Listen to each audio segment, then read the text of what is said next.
It's pretty humiliating to bring you this far, only for you to suddenly decide you have better things to do. I asked you for this one single thing, for your respect.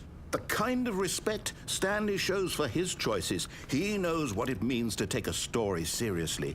If you didn't want to see what I had to show you, then why did you come here? You had a choice, you know. You could have gone through the door on the right. You could have done whatever the hell you wanted over there. Why did you come this way? Speak. Say something to me. Explain yourself, you coward. When Stanley came to a set of 2 open doors, he entered the door on his left.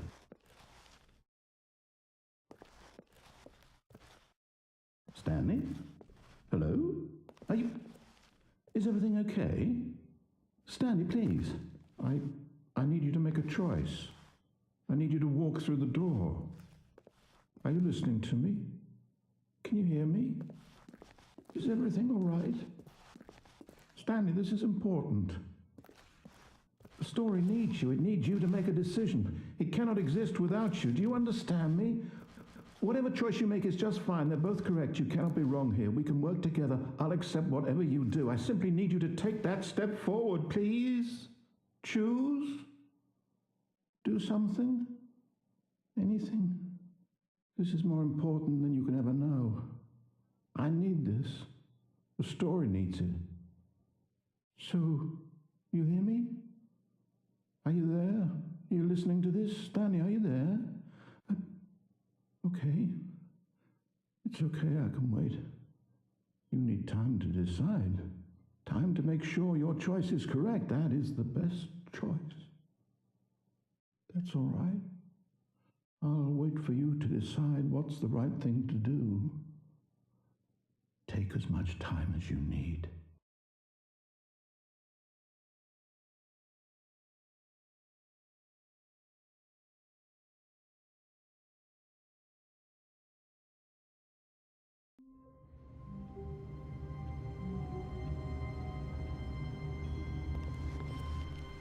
All of his co-workers were gone.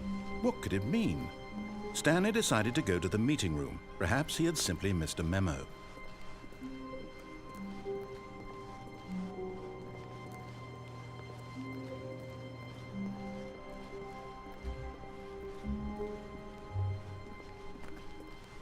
When Stanley came to a set of 2 open, this was not the correct way to the meeting room, and Stanley knew it perfectly well. Perhaps he wanted to stop by the employee lounge first, just to admire it. It was okay. But eager to get back to business, Stanley took the first open door on his left.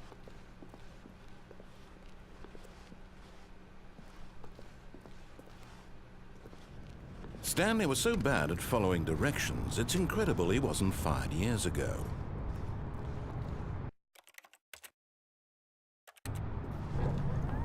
Look, Stanley, I think perhaps we've gotten off on the wrong foot here. I'm not your enemy, really, I'm not. But in his eagerness to prove that he is in control of the story and no one gets to tell him what to do, Stanley leapt from the platform and plunged to his death. Good job, Stanley. Everyone thinks you are very powerful.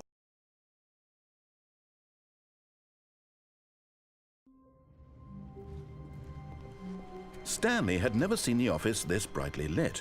Was it a sign of something? He hoped it was. He hoped very much that it was.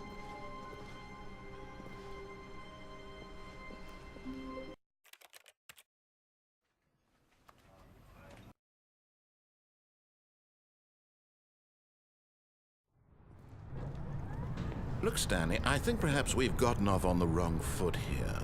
I'm not your enemy, really, I'm not. I realize that investing your trust in someone else can be difficult, but the fact is that the story has been about nothing but you all this time. There's someone you've been neglecting, Stanley. Someone you've forgotten about.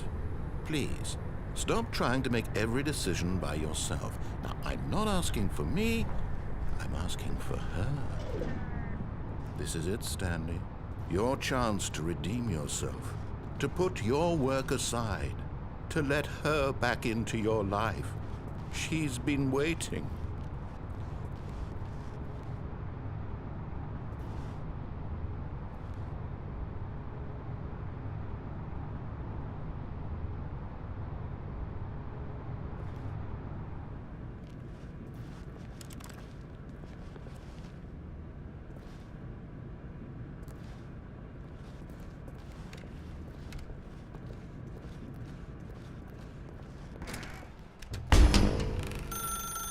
That's her, Stanley.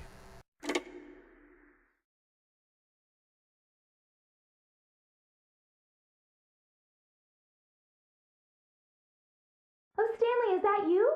Hold on, sweetie. Sorry to keep you waiting. I'm just pulling the bread out of the oven. All right. Okay, there we go. All right, now, I want you to come in and tell me all about Your damn. Gotcha. Oh, come on. Did you actually think you had a loving wife who'd want to commit their life to you? I'm trying to make a point here, Stanley. I'm trying to get you to see something. Come inside. Let me show you what's really going on here. Sorry, but you're in my story now.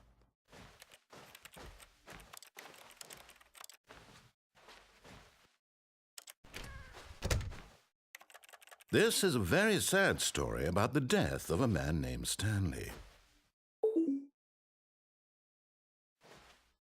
Stanley is quite a boring fellow. He has a job that demands nothing of him, and every button that he pushes is a reminder of the inconsequential nature of his existence. Look at him there, pushing buttons, doing exactly what he's told to do. Now he's pushing a button. Now he's eating lunch. Now he's going home. Now he's coming back to work. One might even feel sorry for him, except that he's chosen this life. But in his mind, he can go on fantastic adventures. From behind his desk, Stanley dreamed of wild expeditions into the unknown, fantastic discoveries of new lands. It was wonderful. And each day that he returned to work was a reminder that none of it would ever happen to him. And so he began to fantasize about his own job. First, he imagined that one day while at work, he stepped up from his desk to realize that all of his co-workers, his boss, everyone in the building had suddenly vanished off the face of the earth. The thought excited him terribly. So he went further. He imagined that he came to two open doors and that he could go through either. At last, choice. It barely even mattered what lay behind each door. The mere thought that his decisions would mean something was almost too wonderful to behold. As he wandered through this fantasy world, he began to fill it with many possible paths and destinations. Down one path lay an enormous round room with monitors and mind controls. And down another was a yellow line that weaved in many directions. And down another was a game with a baby. And he called it the Stanley Parable. It was such a wonderful fantasy, and so in his head he relived it again, and then again, and again, over and over, wishing beyond hope that it would never end, that he might always feel this free. Surely there's an answer down some new path, mustn't there be? Perhaps if he played just one more time. But there is no answer. How could there possibly be? In reality, all he's doing is pushing the same buttons he always has. Nothing has changed. The longer he spends here, the more invested he gets, the more he forgets which life is the real one. And I'm trying to tell him this, that in this world he can never be anything but an observer, that as long as he remains here, he's slowly killing himself. But he won't listen to me. He won't stop. Here, watch this. Stanley, the next time the screen asks you to push a button, do not do it.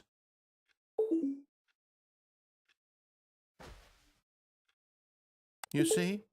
Can he just not hear me? How can I tell him in a way that he'll understand that every second he remains here, he's electing to kill himself? How can I get him to see what I see? How can I make him look at himself? I suppose I can't, not in the way I want him to. But I don't make the rules. I simply play to my intended purpose, the same as Stanley. We're not so different, I suppose. I'll try once more to convey all this to him. I'm compelled to. I must. Perhaps, well, maybe this time he'll see. Maybe this time.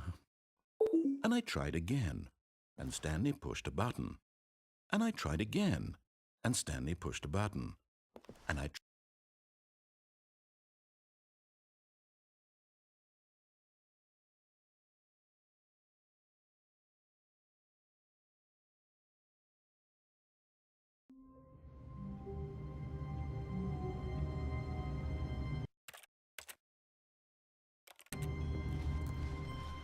All of his co-workers were gone. What could it mean?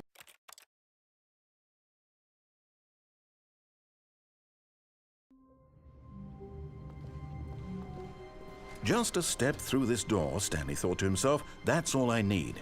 If I can make it through this door, I can make it through them all.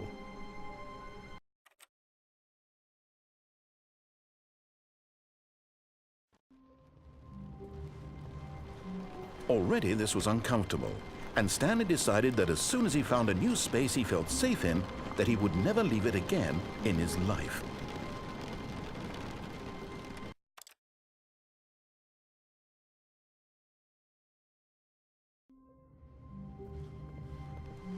All of his co-workers were gone.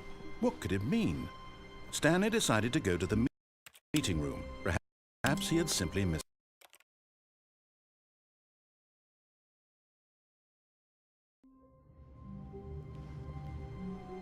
All of his co-workers were gone.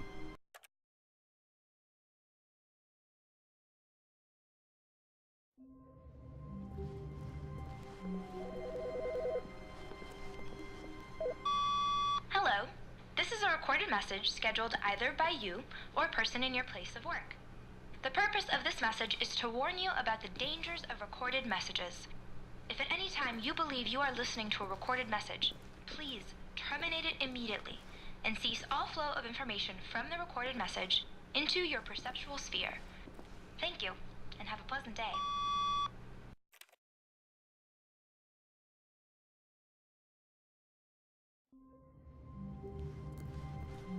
All of his co-workers were...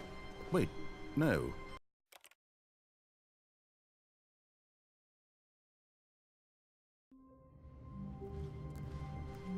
A soft wind blew outside and perhaps rain started, and if it did, it stopped shortly after. Stanley hoped that he would one day see weather.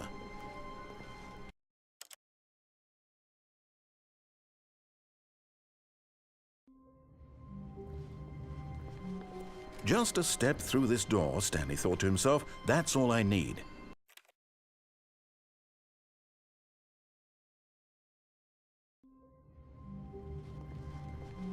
All of his co-workers were gone.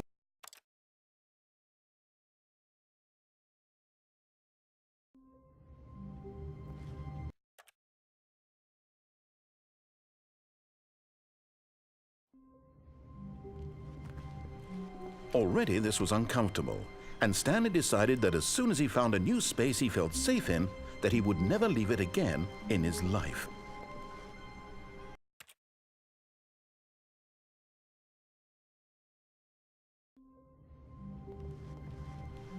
A soft wind blew outside and perhaps...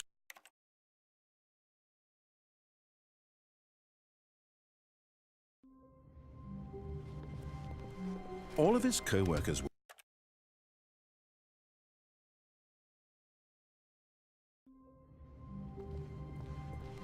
Already this was uncomfortable, and Stanley decided that as soon as he found a new space he...